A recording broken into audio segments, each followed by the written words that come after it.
Hello दोस्तों, आप सबका स्वागत है आपके अपने यूट्यूब चैनल गोल अचीवर्स में। हमारा जो सब्जेक्ट चल रहा था वो था economics, which is very much important for all your competition exam for SSC, railway, NDF, CCIL जो अपकमिंग एग्ज़ाम है आपका। इसमें हमारा जो टॉपिक चल रहा था वो था 5 ईयर प्लान। 5 ईयर प्लान हम पढ़ रहे थे। इसका पार्ट 1 हम कर चुके हैं और ये पार्ट 2 है, जिसमें पार्ट 1 में हमने 5 ईयर प्लान में फर्स्ट 5 ईयर प्लान से लेके फिफ्थ 5 ईयर प्लान तक पढ़ लिया था। अभी हम 6th 5 ईयर प्लान से स्टार्ट करेंगे और बाकी आपका कौन रिलीज़ करता है प्लानिंग, वो सब चीज़ें भी हमने देख ली थी उसमें। तो अभी गाइज, अगर आपको ये वीडियो अच्छी लगती है तो प्लीज़ इसको लाइक किया कीजिए एंड प्लीज़ शेयर करिए एंड प्लीज़ सब्सक्राइब कीजिए इस चैनल को। और अगर किसी को कुछ पूछना है, कोई डाउट है, तो प्लीज़ मुझे कमेंट बॉक्स में लिख के आप पूछ सकते हैं। एक सेकंड दीजिए मुझे। ओके गाइज, तो अभी हम देखते हैं अपना 6th 5 ईयर प्लान, जो हमारा स्टार्ट हुआ है 1980 से एंड 5 साल का प्लान था, तो 85 तक ही आपका रन हुआ था। इसका जो टारगेट डिसाइड हुआ था that is 5.2%, excuse me, and जो अचीव हुआ था दैट इज 5.4%। देखिए अभी 5.2 डिसाइड होके 5.4% जो था वो अचीव हुआ था। इससे पहले हमने देखा था 5th जो 5 ईयर प्लान था उसमें भी हमारा 4.4 का टारगेट था, जो कि हमारा 4.8% तक हमने अचीव कर लिया था। एंड अब आप यहाँ से नोटिस करना स्टार्ट करोगे तो थोड़ा थोड़ा चीज़ों में चेंज आना स्टार्ट हुआ है। हम पहले बिल्कुल अचीव नहीं कर पा रहे थे, फिर वॉर आ गए आपके बीच में, इंडो चाइना वॉर, इंडो पाक वॉर एंड ड्रॉट कंडीशन आ गया, तो हमारा डिक्लाइन हो गया था प्रोडक्टिविटी। ग्रोथ हमारी डिक्लाइन हो गई थी। एंड देन आपका इमरजेंसी वाला जो पूरा सिनेरियो आया उस वक्त भी हमारी प्रोडक्टिविटी बहुत अच्छी नहीं रही थी। बट हाँ, जिस साल इमरजेंसी आपका रहा था 5th 5 ईयर प्लान में 74 से लेकर 79 तक, उसमें हमारा 5th प्लान था ये, इसमें हमारी ग्रोथ अचीव होनी शुरू हो गई थी। उसके बाद हमारा आता है 6th 5 ईयर प्लान, जिसमें 5.2% का टारगेट रखा था और अचीव हुआ था 5.4%। ओके, अब बात करते हैं इसका मेन फोकस क्या था। मेन फोकस, जैसे कि हमारा 5th 5 ईयर प्लान में दिया था उन्होंने, गरीबी हटाओ, रिमूवल ऑफ पॉवर्टी, तो उसी को कंटिन्यू करते हुए पॉवर्टी इरेडिकेशन आपका एक सबसे मेन फोकस वाली चीज़ इसमें रही थी। पॉवर्टी को हटाना है एंड जो प्रोडक्टिविटी है हमारी, चाहे वो किसी भी फील्ड की हो, उसे हमें इंक्रीज करना है। प्रोडक्टिविटी एनहेंसमेंट, ठीक है। इसके अलावा इसी टाइम पे आपको अगर कुछ आप रिलेट कर पाने हो तो ये राजीव गांधी का इरा आ गया था and he was the person जो बहुत विजनरी थे। जैसे कि जवाहरलाल नेहरू सर जी थे, बहुत विजनरी पर्सन थे। आईआईटीज़ वगैरह उन्होंने अपने फर्स्ट 5 ईयर प्लान में आईआईटीज़ जैसे इंस्टीट्यूशन का फाउंडेशन रख दिया था। तो उसी तरह इस वक्त ये जो अभी आप लोग बहुत ज़्यादा सुनते हो ना, डिजिटलाइजेशन, इसका जो एक्चुअल स्टार्ट हुआ है वो 1980 में राजीव गांधी जी ने कर दिया था। तो इसमें इन्होंने स्ट्रेस किया था किस चीज़ पे, स्ट्रेस्ड ऑन मॉडर्नाइजेशन। मॉडर्नाइजेशन, आप बाहर की चीज़ों से नई टेक्नोलॉजी सीखें, नई चीज़ें सीखें। आप सिर्फ उस ट्रेडिशनल वे में ही नहीं फंसे रहिए, आप दूसरी चीज़ें भी सीखिए। मॉडर्नाइजेशन ऑफ टेक्नोलॉजी, जो हमारी पुरानी टेक्नोलॉजीज़ थी हमारे पास ऑलरेडी, उनको हमें और इवॉल्व करना है। एंड अगर आपको याद हो तो जब राजीव गांधी प्राइम मिनिस्टर थे तो उस वक्त इन्होंने कंप्यूटर एंड डिजिटलाइजेशन लाने की बात की थी। डिजिटलाइज नहीं exact word was the computer की एजुकेशन की बात करी थी। एंड उस वक्त कुछ लोगों ने इसका बहुत ज़्यादा अपोज किया था कि हमारा कंट्री में ये सब चीज़ नहीं चलता है, कंप्यूटर्स नहीं चलेगा एंड ऑल दिस थिंग्स।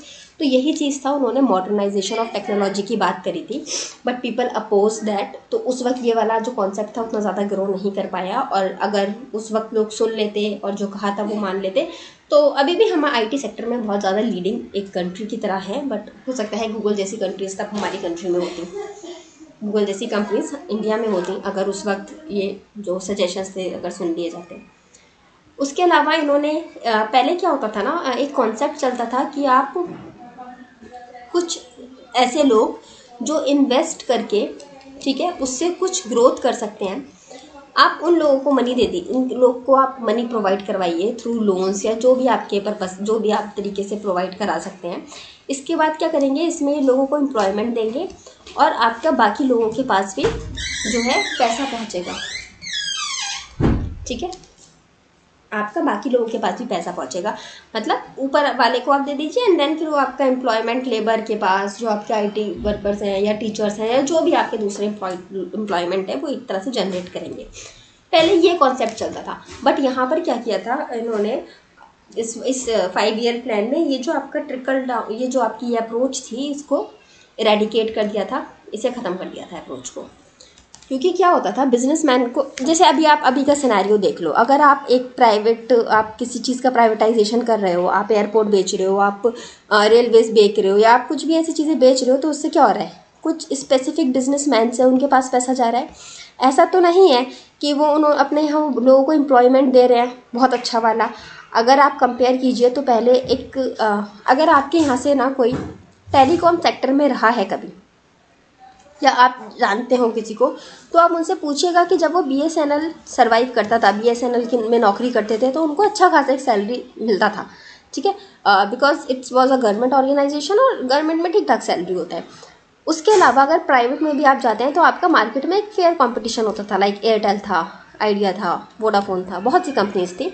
तो लोगों के पास ऑप्शंस रहते थे। अगर सपोज ए 10,000 पे कर रहा है आपको और आइडिया 20,000 पे कर रहा है, तो पीपल कैन गो देयर, उनको एक्सपीरियंस होने के बाद they can go to some other company. But what happen after some time, एक कंपनी आई जियो, जिसको बहुत सपोर्ट किया गया, इतना सपोर्ट किया गया कि इसके पास इंफ्रा ना होते हुए भी BSNL का इंफ्रा इसको प्रोवाइड कराया गया। चीज़ें अच्छी थी, स्कीम्स अच्छी निकाली, लोगों को बहुत फ़ायदा हुआ, आपके इंटरनेट के जो रेट्स थे वो काफ़ी कम हो गए, आपको इंटरनेट बहुत इजीली अवेलेबल हो गया। लेकिन बहुत से लोग अनएम्प्लॉयड हो गए। आई हैव मैनी फ्रेंड्स जो एयरटेल जैसी बड़ी कंपनीज में काम करते थे and they lost their job, BSNL में काम करते थे और उनकी सैलरी नहीं आ रही है। So that was the condition we are facing, कि जब आप किसी एक पर्टिकुलर पर्सन या एक पर्टिकुलर जॉनरा को जब सपोर्ट कर देते हो, तो इसीलिए आपको जब भी स्कीम बनानी है, ठीक है, कुछ भी इस तरह से चीज़ें करनी है, तो you should have to make for everyone. Businessman के लिए आप अलग लाइए, लेबर क्लास के लिए अलग स्कीम्स लाइए, और नॉर्मल वर्किंग प्रोफेशनल के लिए आप अलग स्कीम्स लाइए उनको सपोर्ट करने के लिए। ऐसा चांसेस होने के बहुत कम है कि आप बिजनेस पर्सन को आप पैसा दे रहे हो और वो इक्वली नीचे भेजेगा। अभी आप अगर टेलीकॉम सेक्टर में काम करना चाहते हो तो जियो आपको 10-15 हज़ार की नौकरी देता है and you have no other options. ठीक है, सो आई टुक द नेम्स, मुझे नहीं लेने थे but I took the names. So this is the condition. और आपको ये वाली जो अप्रोच होती थी कि आप सिर्फ कुछ स्पेसिफिक लोगों को पैसे दे दो और फिर ये दूसरों तक पहुंचा देंगे, वो स्कोप को ख़त्म करके पैसा लोगों को ही दिया जाना चाहिए, इस पर वर्क होने लगा। ओके, एक सेकेंड दीजिए गाइस।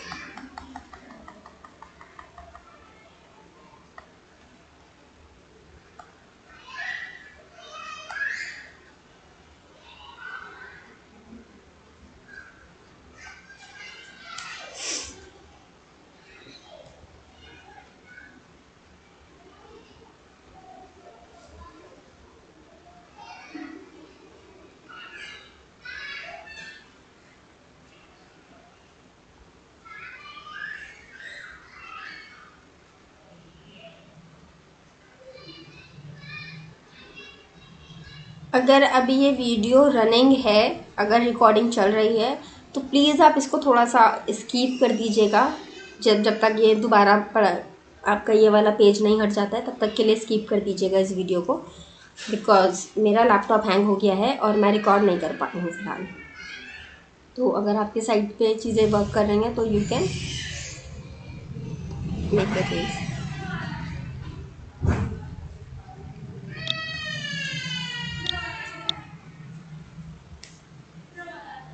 हमारा 1980 से लेके 1985 तक था, तो दिस वन इज़ 1985 से लेके आपका 1990 तक। ओके, अगेन इसका टारगेट हमने जो सेट किया था that was 5, but we achieve 6.01%। और ये बहुत अच्छा एक चेंज हमने देखा था, बहुत अच्छा हमारा एक अचीवमेंट था कि 5 का टारगेट सेट करने के बाद वी अचीव ऑलमोस्ट 6%। ओके, इसका मेन फोकस क्या था?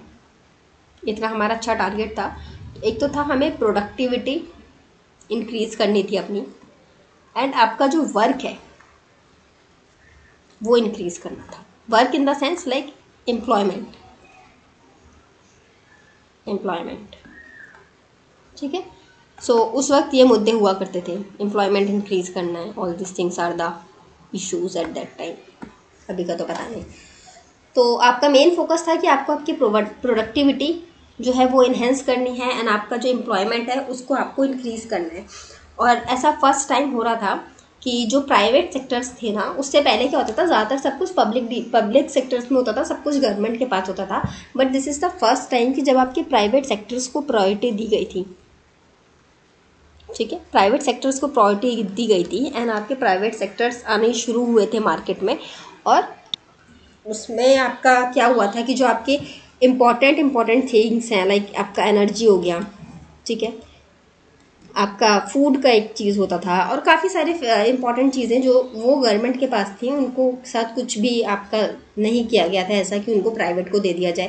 लाइक आपका रेलवे हो गया, एंड आपके ये वाला साइंस एंड टेक में जो है आपका डिफेंस का हो गया आपका, ये सब आपके मेन चीज़ें आपकी गवर्नमेंट के ही होल्ड में होती थी, लेकिन प्राइवेट सेक्टर्स का इन्वॉल्वमेंट अलाउ कर दिया गया था। जैसे कि आपके सर्विस सेंटर्स फिर आने लगे थे, जिसको अभी आप सर्विस सेंटर की तरह यूज़ करते हैं, एंड आपके आईटी सेक्टर्स वगैरह, ये सब चीज़ें आपकी आने लगी थी कंट्रीज़ में। And then we see the rise of many big companies in India, और आपका एफडीआई वगैरह इंक्रीज़ हुआ था। इसकी वजह से आपका जो था अचीवमेंट भी हमारा काफ़ी अच्छा हुआ था उस टाइम। अब इसके बाद this is the only thing in 7 5 year plan में। इसके बाद क्या होता है, एक नोट आप यहाँ पर नोट कर लीजिए। देखिए, आपको पता है इसके बाद आपका एक रिसेशन टाइप अपना कंडीशन आ गया था। 1991 में हमारे यहाँ एलपीजी रिफॉर्म्स हुए थे। अब इसका एक पूरा अलग स्टोरी है कि क्या हुआ था कंडीशन, और अपने अपने लोगों के पास 15 डेज़ के लिए से फ्यूल वगैरह बचा था। So we go to the अपना ये IMF एंड ऑल, एंड हमने वहाँ से फिर पैसे वैसे लिए, वो एक अलग स्टोरी है। जब इस क्राइसिस को पढ़ेंगे 1991 वाले को, तब इस चीज़ को डिस्कस करेंगे, या एलपीजी रिफॉर्म के साथ डिस्कस करेंगे। तो एलपीजी रिफॉर्म हुआ है आपका 1991 में, बट उसके अब ऐसा नहीं है ना कि अचानक से एक दिन में आपके पास चीज़ें खत्म हो जाएंगी, पहले से लैग होना शुरू हो जाता है। तो आपका 1990 से 91, एंड आपका 1991 से लेके 92, आपका ये दो जो साल है ना, इसको कहते हैं हम ब्रेक टाइम, ठीक है। इस टाइम पर हमारा कोई एनुअल प्लान भी नहीं आया था, कुछ नहीं आया था। इन 2 ईयर्स के लिए कोई प्लान नहीं था हमारे पास, क्योंकि एलपीजी वाला कंडीशन था उस वक्त, देश का कंडीशन था कि मतलब पहले सर्वाइवल कंडीशन आपको झेलना था, आप सर्वाइव कर सके अपना कंट्री। तो ये वाली चीज़ों के लिए आपके इन 2 साल में कोई भी प्लान नहीं आया था। उसके बाद वी हैव अनदर 8 5-ईयर प्लान। ये आपका फिर 1992 में आया है, एंड आपका 1997 तक रहा है, ठीक है। This is the 8th five year plan. 90 से लेकर 91, एंड 91 से 92, इन 2 सालों में कोई प्लान नहीं आया, ब्रेक टाइम इसको हम बोलते हैं, ओके। उसके बाद आपका 5th 5-ईयर प्लान आता है, 1992 से लेकर 97 तक वो रन करता है।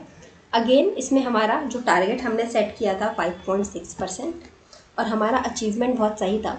सी वी आर मतलब हम इंक्रीज ही कर रहे हैं, we are on growth side, ठीक है। तो अपना अचीव हुआ था 6.8%। यहाँ पे हमारा क्या फोकस था, plan with a human face.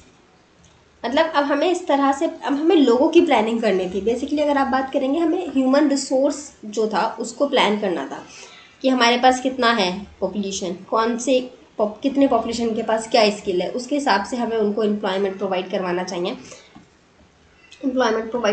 ताकि वो उसमें ज़्यादा अच्छा बेस्ट कर सकें।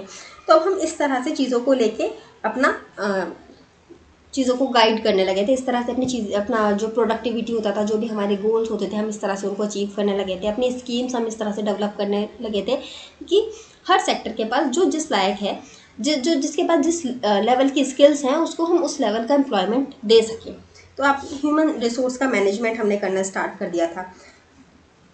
हमने human capital and private sector में प्रायोरिटी देना स्टार्ट किया था।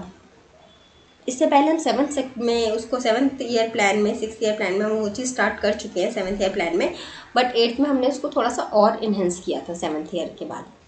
ठीक है, हमने बहुत सारे इंडेक्सेस पे वर्क करना स्टार्ट कर दिया था, जैसे हमारा मदर मॉर्टेलिटी रेट वाला हो गया अपना इंडेक्स, और इसके अलावा अपना एजुकेशन सेक्टर वगैरह, employment and all these indexes पे हमने वर्क करना स्टार्ट किया था। तो हम बेटर एक आइडिया ले पाते थे कि अभी क्या कंडीशन है हमारे देश की, और हमें इसे इम्प्रूव करवा कर इस लेवल तक लेके जाना है, फिर हमने कहाँ तक अचीव करा। तो इस तरह के इंडेक्सेस को हम यूज़ करने लगे थे, हम ऐसे इंडेक्सेस निकालने लगे थे अपने, ताकि हम लोगों को भी बता सकें कि भैया अभी कितना एम्प्लॉयमेंट है, कितना एम्प्लॉयमेंट की कमी है, कितने लोगों के पास एम्प्लॉयमेंट नहीं है।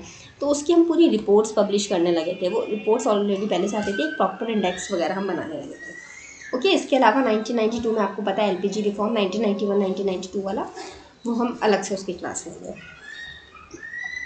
अब बस थोड़ा सा बचा है, जल्दी से मैं इसको कवर कर देती हूँ। We have 9th 5 year plan. ठीक है, अब ये आपका कब से कब तक रन हुआ है? ये आपका 1997 से स्टार्ट होकर रन हुआ है 2002 तक। ठीक है, अब यहाँ पे आपका थोड़ा सा डाउनफॉल स्टार्ट होता है। टारगेट इसमें हम रखते हैं 7.1 और अचीव हमारा कितना होता है 6.8%। मतलब कम था बट अभी उतना ज़्यादा फर्क नहीं पड़ता, ठीक ठीक था। फिर भी अभी हमारा फोकस क्या था? अब था growth with justice and equality. ठीक है, इसका क्या मतलब है कि हमें ग्रोथ तो अचीव करनी है। एक तरह से अगर आप बात करोगे तो यहाँ सस्टेनेबल ग्रोथ की बात हो रही है। अभी आपने देखा होगा हम बहुत सस्टेनेबल एनर्जीज पे वर्क कर रहे हैं, सस्टेनेबिलिटी की बहुत बात करते हैं हम, या तो ये सब आइडिया बहुत अभी के, ये कोई न्यू आइडियाज़ नहीं है, बस अब उनका एडवर्टीजमेंट ज़्यादा होता है। तो ये आइडिया बहुत पुराना है सस्टेनेबिलिटी का। 1997 और 2002 में हमारा ये एक मेन फोकस गोल रहा है कि हम ग्रोथ अचीव करें लेकिन जस्टिस के साथ। ऐसा नहीं है कि हमारे पास अगर सपोज 1 kg कोल है तो हम ये सारा यूज़ कर लें, नहीं, हमें वो अपने अगले जनरेशन के लिए भी छोड़कर जाना है। तो हमें एक बहुत सस्टेन तरीके से चीज़ों को यूज़ करना है। इक्वालिटी होनी चाहिए। अगर हमें जॉब्स हैं हमारे पास तो वो मेल फीमेल हर तरह के लोगों के लिए चीज़ अवेलेबल होनी चाहिए। सिर्फ ऐसा नहीं है कि कुछ बिजनेसमैन के पास आपने सब कुछ दे दिया है सॉरी, और बाकी देश के पास एक नॉर्मल जॉब भी नहीं है, कि वो अपना सर्वाइवल के लायक भी लोगों के पास जॉब्स नहीं है, बहुत कम जॉब्स हैं। एंड कुछ बिजनेसमैन की जो है संपत्ति वो बढ़ती ही जा रही है और बाकी देश में लोगों के पास खाने के लिए भी नहीं है। तो we don't do this kind of things. हमें इक्वालिटी एक लाना होगा, हमें सबके लिए कुछ ना कुछ करना पड़ेगा। तो इस तरह की अब हमें ग्रोथ अटेन करनी पड़ेगी। तो ये अब इस कॉन्सेप्ट को मीट करने के लिए ना, कि वो ग्रोथ हो विद जस्टिस एंड इक्वालिटी, इस कॉन्सेप्ट को मीट करने के लिए इन्होंने आपका एक 4 डायमेंशन वे को इन्होंने अपनाया था। 4 डायमेंशन वे क्या होता था? ये लोग फोकस करते थे कि क्वालिटी ऑफ लाइफ कैसी है लोगों की। ठीक है, एंड देन आपका जनरेशन ऑफ प्रोडक्टिव एम्प्लॉयमेंट। अब नॉट ओनली एम्प्लॉयमेंट, ठीक है, प्रोडक्टिव एम्प्लॉयमेंट तो यार इंसान के पास जब कुछ नहीं है करने के लिए तो वो पकोड़े भी बेचता है। But if you are a graduate and you are selling pakodas it's इट्स नॉट जस्टिफाइड ना। तो आपको प्रोडक्टिव एम्प्लॉयमेंट लाना होगा, जिसके पास जैसी स्किल्स हैं उसको उस लेवल का काम मिल सके। Then you have regional balance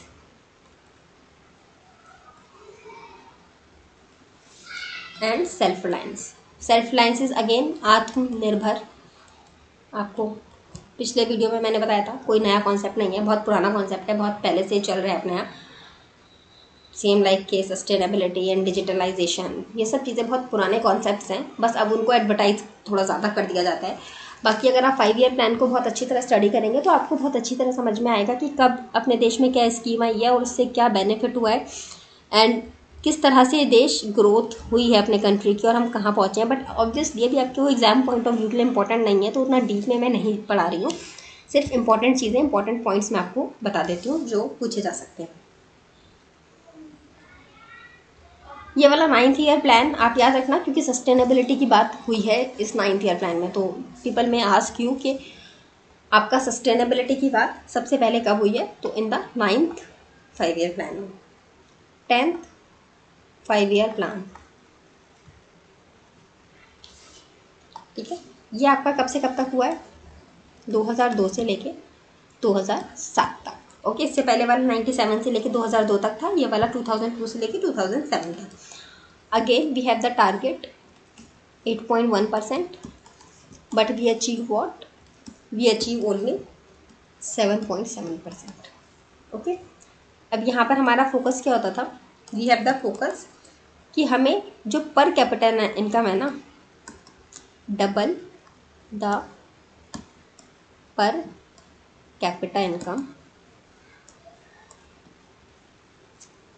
in next 10 years. देखो, अभी आपने नेशनल इनकम की बात की थी, तो वहाँ पर आपने जीडीपी या जीएनपी के कॉन्सेप्ट को समझा था। पर कैपिटा इनकम का क्या मतलब होता है, per capita income is individual person की, ठीक है, वो हमें इंक्रीज़ करनी है। अब वो एक तरह से एवरेज निकाल के आपका कैलकुलेट होता है। 10 ईयर्स में उनको वो ऑलमोस्ट डबल करनी थी। जैसे सपोज मान लीजिए अगर आज मैं 10 रुपये कमा रही हूँ, तो 10 साल बाद मैं एटलीस्ट 20 रुपये कमा रही हूँ, ठीक है। So this is the thing, ये इनका फोकस हुआ था उस वक्त। And again one more important thing कि हमें अपनी जो पार्टी है, reduce party ratio by 15% by 2012 तक हमें अपना जो पॉवर्टी रेशियो है वो 15% तक एटलीस्ट कम करना है। क्योंकि जब तक पॉवर्टी कम नहीं होगी तो पीपल एजुकेशन की तरफ नहीं जाएंगे, जब तक उनको खाने को नहीं मिलेगा ना, वो फालतू चीज़ों में उलझे, मतलब आई एम नॉट सेइंग फालतू चीज़ें, बट टेबल लाइक कि उनको अपना फूड एंड सर्वाइवल इन सब चीज़ों के लिए ही वो उलझे रहेंगे। And they won't go toward education, और उनको नहीं पता चलेगा फिर चीज़ें कैसे डील करनी है लाइफ में ना। तो 11th 5 ईयर प्लान आ जाता है। इसके बाद 10 तक हम कर चुके हैं। Now we have the 11th 5 year plan. This is from 2007 से लेके 2012 तक, ठीक है। अब इसका भी आपका अगेन टारगेट रखा गया था 8.1%। देखो, आपको ये याद नहीं रखना है कि कितना टारगेट रखा गया था, कितना अचीव हुआ। ये मैं सिर्फ इसलिए बता रही हूँ आपको ताकि क्लियर आइडिया रहे कि हम मतलब कितना हम कैसे उस वक्त रखते थे अपने टारगेट्स, और हम किस लेवल तक जाके उनको अचीव कर पाते थे। तो 11th 5 ईयर प्लान में हमारा 8.1 से लेके 7.1। अब देखो इस वक्त पे ना टारगेट हमारा इतना था और अचीव हम इतना कर पाए, इसका एक बहुत बड़ा रीज़न भी होगा। अगर आपको पता हो तो 2008 वाला जो आपका रिसेशन रहा है, तो उस सब का भले ही वो इंडिया में नहीं आया या जो भी रही कंडीशन बाहर हुआ, लेकिन उसका इफेक्ट तो पड़ता ही है ना, ग्लोबल इफेक्ट होता है हर चीज़ का। तो उसका ये जो इफेक्ट हुआ था उसका फ़र्क पड़ा, and we loss that growth. Okay, तो इसमें हमारा मेन फोकस क्या था, अगेन हमारा फोकस वही था कि हमें फास्टर ग्रोथ करनी है, faster growth and inclusive growth. Faster growth is what, कि हमें जल्दी जल्दी ग्रोथ करनी है। ऐसा नहीं है कि हम 20 साल तक एक ही चीज़ पे काम करते रहें, हमें जल्दी जल्दी अपनी ग्रोथ इंक्रीज़ करनी है। अगर आज 8.1 है तो हमें जल्दी से इसको 10 क्रॉस करना है, तो इस तरह का आपका टारगेट था। And the inclusive growth, inclusive मतलब सबकी ग्रोथ हो। ये जो आजकल आप सुनते हैं ना, सबका साथ सबका विकास, so this was the thing. सबका साथ सबका विकास जो था वो आपका 2007 और 12 में आया था। इंक्लूसिव ग्रोथ कि हर तबके का, बिजनेसमैन से लेके एक किसान तक, एक लेबर तक, एक एम्प्लॉयड तक, मतलब हर किसी का ग्रोथ होना चाहिए, हर तबके का ग्रोथ होना चाहिए। सो this is the inclusive growth. ये हमारा 5th 5 ईयर प्लान में था। इसके बाद मैं 12th 5 ईयर प्लान भी यहीं लिख देती हूँ।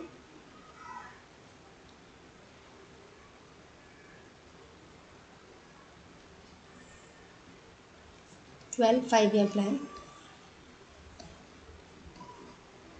अब ये क्या था हमारा, अगेन इसमें हमारा टारगेट होता था कितना, 8% का टारगेट रखा था। अचीव कितना हुआ, अच्छा सॉरी, पहले मैं इसका आपको टाइम पीरियड बता दूँ। टाइम पीरियड इसका था 2012 से लेके आपका 2017 तक। बट क्या हुआ था, 2014 में हुए इलेक्शन और गवर्नमेंट हो गई चेंज।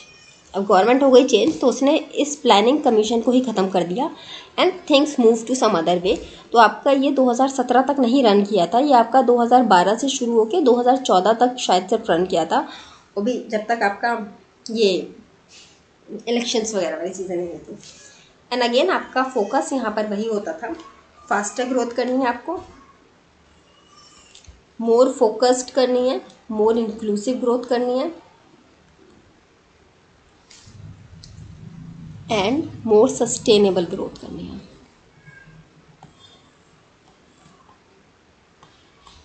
ठीक है, so this is the whole story of the 5-12 year plan. और इसके बाद अब आपका क्या होता है, 2014 में आपका गवर्नमेंट चेंज हो जाती है एंड आपका गवर्नमेंट क्या करती है, प्लानिंग कमीशन जो आपका होता था इसे ख़त्म करके एक नया कॉन्सेप्ट लाती है, दैट इज़ नीति आयोग। अब फ़र्क आपसे ऐसा तो बहुत ज़्यादा नहीं पूछा जाएगा, एक बहुत मेन और बेसिक जो आपसे पूछा जाता है उसमें वो क्या है, ये होती थी आपकी टॉप टू बॉटम अप्रोच। ठीक है, और ये है आपका बॉटम टू टॉप अप्रोच।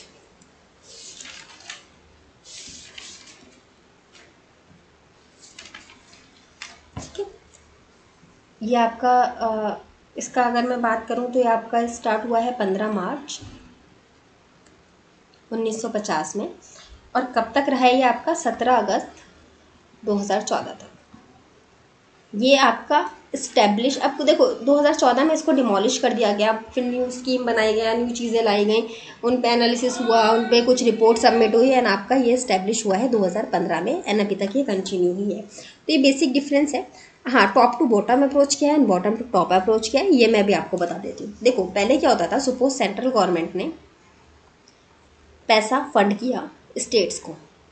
ठीक है, अब इसने क्या बोला कि आप अपने एजुकेशन में सपोज सेंट्रल के पास था एक स्टेट ए को देने के लिए 10,000 रुपये, 10,000 छोड़ो ज़्यादा बढ़ा जाएगा, 100 रुपये दे सपोज। ठीक है, 100 रुपये उसने दिया और बोला कि आप कम से कम इसमें 30 रुपये एजुकेशन पे लगाइए, हेल्थ पे लगाइए आप 50 रुपये। ठीक है, एंड आप बाकी इंफ्रा पे लगाइए ना 80-20 रुपये। ठीक है, अब सपोज जैसे अगर आप केरला का एग्जाम्पल लेते हो तो वहाँ पर एजुकेशन क्या है, बहुत अच्छा है, तो उसको 30 रुपये की ज़रूरत नहीं है अपने एजुकेशन सिस्टम पे। 100 लाख करोड़ मान लो यार यहाँ पे, ठीक है, तो उसको 30 लाख करोड़ की ज़रूरत नहीं है अपने एजुकेशन सिस्टम के लिए। उसके पास इंफ्रा नहीं है, क्योंकि बाढ़ आ जाती है तो वहाँ पे अगर आपका जो मानसून आता है तो केरला में बाढ़ आ जाती है, तो उससे वो कैसे कवर अप करे, उसको उस चीज़ों पर वर्क करना है। बट गवर्नमेंट ने इस हिसाब से पैसा दे दिया है, तो अब उस केरला जो है बाउंड हो गया है, उसको अब इसी तरह से काम करना पड़ेगा। तो this is top to bottom approach, ऊपर वालों ने डिसाइड किया और नीचे वालों को दे दिया। बॉटम टू टॉप अप्रोच में क्या होगा, स्टेट बोलेगा खुद कि मेरे 100 लाख करोड़ में से आप मुझे 10 लाख दे दो एजुकेशन के लिए, ठीक है, 50 लाख दे दो हेल्थ के लिए और 40 लाख दे दो मुझे इंफ्रा के लिए। तो गवर्नमेंट इसी हिसाब से सैंक्शन करेगी उसको पैसा। ठीक है, so this is the thing कि कैसे काम करती थी। अभी हमारा आता है नीति आयोग, और हम नीति आयोग पढ़ लेते हैं। एक सेकंड दीजिए। चलिए, तो एक बार नीति आयोग का देख लेते हैं, नीति आयोग क्या काम करता है। तो आपको पता है प्लानिंग कमीशन को रिप्लेस करके नीति आयोग लाया गया। कब? 2015 में लाया गया था। नीति आयोग का फुल फॉर्म पता होना बहुत ज़रूरी है, ये कई एग्जाम्स में पूछा गया है, शायद अब ना भी पूछा जाए बट आपको पता होना चाहिए। National institute for transforming India. ठीक है, बहुत सिंपल सा लाइन है, बहुत सिंपल सा फुल फॉर्म है, आपको ये ज़रूर पता होना चाहिए। दूसरी इंपॉर्टेंट चीज़, ये गवर्नमेंट ऑफ इंडिया की एक थिंक टैंक बॉडी है जो सोच विचार करके स्कीम्स वगैरह लाती है, गाइड करती है। So it's a think tank body of government of India. Important point एक ये मैं आपको बता चुकी हूँ कि बॉटम टू टॉप अप्रोच को फॉलो करता है। अब इसका मेन फोकस क्या है, ऑब्जेक्टिव क्या है नीति आयोग का, तो कोई ऐसा नया ऑब्जेक्टिव नहीं है, वही है जो प्लानिंग कमीशन का होता था, अचीव सस्टेनेबल डेवलपमेंट गोल। ठीक है, आपका सस्टेनेबल डेवलपमेंट गोल आपको अचीव करना है।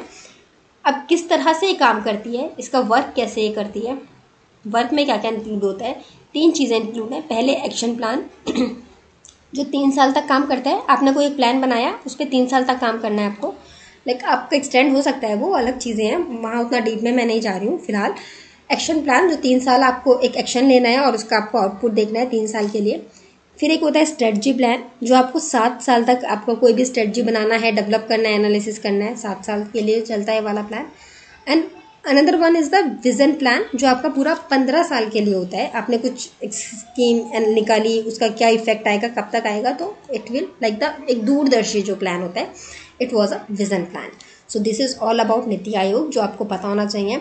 इसके अलावा बहुत से इंडेक्सेस जो हैं वो नीति आयोग आपकी लॉन्च करता है, सेम जैसे पहले MMR वगैरह आपका 8th 5th ईयर प्लान में जो आने शुरू हुए थे, उसी तरह से अभी आपके नए इंडेक्सेस आने लगे हैं। SDG सस्टेनेबल डेवलपमेंट गोल का इंडेक्स, ठीक है। इसके अलावा आपका अटल इनोवेशन स्कीम है, अटल इनोवेशन स्कीम, इसमें आपका टिंकलिंग लैब भी आता है, sorry. So this is all covered in the NITI Aayog. बाकी अगर आप इंडेक्सेस फॉलो करते होंगे तो आपको पता होगा कि आपका कौन सा इंडेक्स किसने लॉन्च किया है। आप इसके बाद ना मुझे 1 मिनट और दीजिए, मैं एक क्विक रिवीजन आपका करा देती हूँ फ्लो चार्ट की फॉर्म में, ओके। चलिए गाइस, ये आपका 5 ईयर प्लान की कंप्लीट समरी है। एक बार इसको रिवाइज कर लेते हैं and then we will move towards our next topic. तो आपका जो फर्स्ट 5 ईयर प्लान था, जो 51 में आपका लॉन्च हुआ था, 56 तक चला था, वो आपका मेन फोकस उसका होता था एग्रीकल्चर पे, प्राइस स्टेबिलिटी पर और आपका एग्रीकल्चर बेस्ड प्रोडक्टिविटी पर, ठीक है। अब उतना मैंने नहीं लिखा है पूरा इंफ्रास्ट्रक्चर वगैरह, क्योंकि वो मैं आपको प्रॉपर जो नोट्स पहले पढ़ा चुकी हूँ, एक्सप्लेन कर चुकी हूँ, उसमें मैं प्रॉपर तरीके से एक्सप्लेन किया है। अभी यहाँ मैं शॉर्ट में लिख रही हूँ ताकि बस आप एक वर्ड देखें और आपको याद आ जाए कि मेन फोकस क्या होता था इसका। सेकेंड 5th ईयर प्लान आपका 56 से लेकर 61 तक आया है। इसमें मेन फोकस आपका आया था इंडस्ट्रियलाइजेशन पर। क्यों आया था मैंने बताया था, आसपास की कंट्रीज ग्रो कर रहे थे, वहाँ इंडस्ट्रीज डेवलप हो रही थी, तो ज़रूरत थी कि इंडिया में भी डेवलप हो। फिर आपका थर्ड 5 ईयर प्लान आया था 61 से लेके 66 तक, और इसमें आपका इंडस्ट्री से लेके अगेन हमारा शिफ्ट हो गया था एग्रीकल्चर पर, ठीक है। इसमें आपका ये बेस था हेरोल्ड डोमर मॉडल पर, एंड ये आपका बेस था इस मॉडल पर, इस मॉडल पर ये वाला बेस था, ठीक है। और आपका 61 से लेकर 66 में अगेन एग्रीकल्चर पर क्यों आ गया था मैंने बताया था आपको। आपका फूड क्राइसिस हो गए थे, आपके यहाँ पर 2 वॉर हुए थे, इंडो चाइना वॉर, इंडो पाक वॉर हुआ था, आपका ड्रॉट का कंडीशन आ गया था, एंड हमारे पास खाने को नहीं बचा था। We back from USA for PL 480। उस वक्त USA का ये स्कीम चलता था, वो देश को ये प्रोवाइड करवाता था वीट ग्रेन, तो हमने भी वो लिया था और ये हमारे लिए बहुत पेनफुल चीज़ था। तो इसके लिए हम फिर डिसाइडेड कि हमने वापस एग्रीकल्चर पे ही अपना ध्यान देना है। एंड इतना बुरा कंडीशन हो गया था कि फिर हम 66, 67, 68, 69 ये 3 साल हमने कोई 5 ईयर प्लान नहीं दिया, और हमने एक प्लान हॉलीडे लिया, और हर साल के लिए हमने एनुअल प्लान लॉन्च किया, हर साल के लिए अलग अलग। इस साल हमें ये करना है, इस साल ये करना है, इस साल ये करना है। एंड इसी ड्यूरेशन में आपका ग्रीन रेवोल्यूशन आता है, एंड आपका हाई यील्डिंग वैरायटी के जो सीड्स हैं, एंड आपका केमिकल फर्टिलाइजर्स और इरिगेशन मेथड्स को इम्प्रूव किया गया था बाय MS स्वामीनाथन, और हमारे इस तरह से फूड का जो क्राइसिस था उससे हमने ओवरकम किया था। इसके बाद फोर्थ 5 ईयर प्लान आया आपका 69 में, 1969 से लेके 1974 तक वो रहा था, और ये हमारा क्या था कि हमें सेल्फ सफिशेंसी होना है और सेल्फ रिलायंस बनना है। आप रिलेट करेंगे आज के आत्मनिर्भर से, तो दिस कॉन्सेप्ट केम इन 1969, आत्मनिर्भर वाला। And then 5th 5 year plan आता है जो 74 से लेके 79 तक रन करता है। ये आपका बहुत इंपॉर्टेंट है। एक तो हमारा इसमें टारगेट भी इंक्रीज़ होना स्टार्ट हो गया था 5th 5 ईयर प्लान के बाद, हम अचीव करने लगे थे अपना टारगेट, और इम्पॉर्टेंट इसलिए है इसी टाइम पे आपका 75 वाला इमरजेंसी लगा है, आपका गवर्नमेंट कोलैप्स हुई है, और आपका न्यू मोरारजी देसाई की गवर्नमेंट आई है 1977 में। इसके अलावा एक बहुत इंपॉर्टेंट जो पूछा जाता है क्वेश्चन कि रिमूवल ऑफ पॉवर्टी, ये वाला जो स्लोगन दिया गया था, ये स्लोगन आपका कौन से 5th ईयर प्लान में दिया गया था, क्योंकि इसी के ऊपर बहुत पॉलिटिक्स हुआ था and then government got collapsed. So removal of poverty आपका 5th 5 ईयर प्लान में आया था, and achieve the self reliance, मतलब अपना आत्मनिर्भर बनना है हमें। 6th 5 ईयर प्लान आया था आपका 1980 एंड 1985 में। इसमें अगेन आपका पॉवर्टी को जो आ चुका था ऑलरेडी, पॉवर्टी वाला पॉइंट, वो हमें कम करना था। इसके अलावा हमें अपनी प्रोडक्टिविटी इंक्रीज़ करनी थी, एंड हमारा एक चीज़ और था, मॉडर्न टेक्नोलॉजीज़ का यूज़ करना था, लाइक कंप्यूटर वगैरह का जो इन्हेंसमेंट था, जो अभी आप डिजिटलाइजेशन बोलते हैं ना, ये उस वक्त का डिजिटलाइजेशन है, मॉडर्न टेक्नोलॉजीज़। उस वक्त कंप्यूटर लाने के ऊपर बहुत इस चीज़ में यूज़ हुआ था कि हमें कंप्यूटर सीखना चाहिए। सो दैट कॉन्सेप्ट डिजिटलाइजेशन वाला केम इन 1980। एंड देन आपका 7th 5 ईयर प्लान आता है जो 85 से लेकर 90 तक रन करता है, एंड इसमें अगेन आपका वही था, प्रोडक्टिविटी था, और हमें ज़्यादा से ज़्यादा एम्प्लॉयमेंट जनरेशन करना है। प्रोडक्टिव एम्प्लॉयमेंट जनरेशन करना है। जिस आदमी के पास है, हमें उस स्किल का उसको एक ऑफर देना है कि वो उस स्किल के साथ काम कर सके। एंड देन आपका 1991 में आपके एलपीजी रिफॉर्म्स हुए हैं, तो अगेन आपका कुछ एक 5 ईयर प्लान नहीं आया है, और 91-92 में भी अगेन कुछ नहीं था। ये ब्रेक टाइम था, यहाँ पर कोई प्लान ही नहीं आया है क्योंकि कंडीशन वैसा नहीं था कि हम कुछ प्लान उस वक्त कर पाते।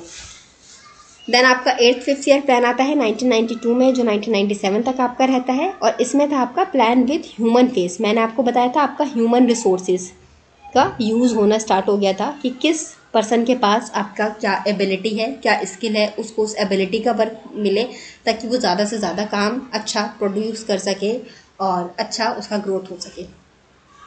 देन आपका 9th 5 ईयर प्लान आता है 1997 से लेके 2002 के बीच में। इसमें आपका growth with justice and equality की बात हुई थी। आप एक तरह से इसको सस्टेनेबिलिटी आप कह सकते हो, जो सस्टेनेबिलिटी डेवलपमेंट गोल आपके जो चल रहे हैं ये उस पर ही काफ़ी हद तक बेस्ड आप इसको कह सकते हैं। सस्टेनेबिलिटी की इसमें बात हुई थी 1997 में, ऑलरेडी हम सस्टेनेबिलिटी की बात कर चुके थे। एंड आपका ये इम्पॉर्टेंट भी है, पूछा जा सकता है कि पहली बार कौन से 5 ईयर प्लान में आपकी सस्टेनेबल ग्रोथ की बात हुई थी, तो that was in the 9th 5 year plan. अगर आप 10th 5 ईयर प्लान को देखते हैं तो 2002 से लेकर 2007 तक ये रन हुआ है। इसमें फोकस था double the per capita income. जैसे अभी आपने सुना होगा किसानों की आय दुगनी करने वाला अभी एक स्कीम चल रहा है, तो उसी तरह से एक ये था। इसमें था कि पूरे देश के लोगों की, सिर्फ एक वर्ग की नहीं, पूरे देश के लोगों की हर उस पे हर एक जॉनरे पे फोकस, हर जॉनरे में लोगों की इनकम डबल करनी है बाय नेक्स्ट 10 ईयर। ठीक है, और पॉवर्टी को अगेन रिड्यूस करना है बाय 15% बाय 2012 तक का टारगेट था इनकम। देन आपका 2007 से लेकर 2012 तक के लिए आपका 11th 5 ईयर प्लान आता है, जिसमें होता है आपका फॉस्टर एंड इंक्लूसिव ग्रोथ। मतलब जल्दी ग्रोथ करनी है और सबका ग्रोथ होना चाहिए, सबका साथ सबका विकास वाला concept. Then we have the 12th 5 year plan, जो आपका 2002 से लेकर 2007 तक चला था, और इसमें भी वही था, आपको foster inclusive and sustainable growth करना है। ये आपका 2012 से लेकर 2017 के लिए लॉन्च हुआ था, बट ये पूरा कंप्लीट नहीं हो पाया, और 2014 में जब गवर्नमेंट चेंज हुई तो आपका ये प्लान भी चेंज हो गया था। प्लानिंग कमीशन ही हट गया था, नीति आयोग आ गया, फिर उसने एक अलग तरीके से काम करना स्टार्ट किया। आप इस पूरे का स्क्रीनशॉट ले सकते हैं। पूरा 5 ईयर प्लान का एक शॉर्टकट में समरी है ये, इसको आप प्लीज़ अपना नोट करके रख लीजिए। बाकी प्लीज़ लाइक कीजिए, शेयर कीजिए, एंड प्लीज़ सब्सक्राइब कीजिए मेरे चैनल को। And this is all about the 5 year plan. अगर इसके अलावा आपको कुछ पूछना है, कोई डाउट है, तो आप मुझे कमेंट बॉक्स में लिख के पूछ सकते हैं। I will definitely answer your question. And here's the end of the video. Thank you so much for being with me till here. And if you have any doubt, you can ask me. And please, if you like the video, please like it and please share it with the others. And अगर आपको कुछ इसमें problem या कमी लगती है तो please वो भी आप मुझे बताइए. I will definitely work up on that. Okay. Thank you so much, guys. Have a great day ahead.